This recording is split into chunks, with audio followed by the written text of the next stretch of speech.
Beti gehiago jaunaren hitza eta haren egia goxe izan diten berenak izan otoen.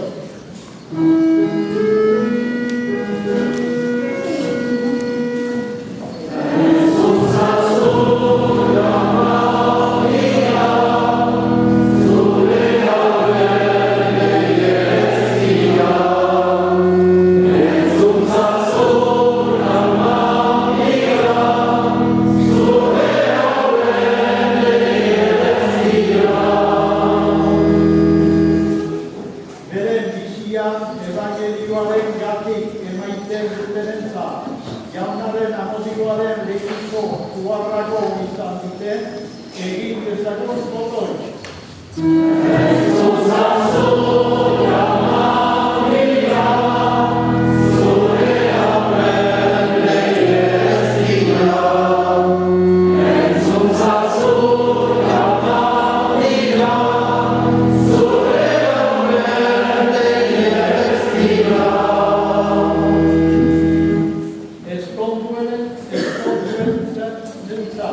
Bere hitzari leial egonen, jaunaren amodioaren seinale izan duten, raide eta zehorentzat, seinale izan diten jaunaren amodioa oro gainen dela, egin dezagun otoi.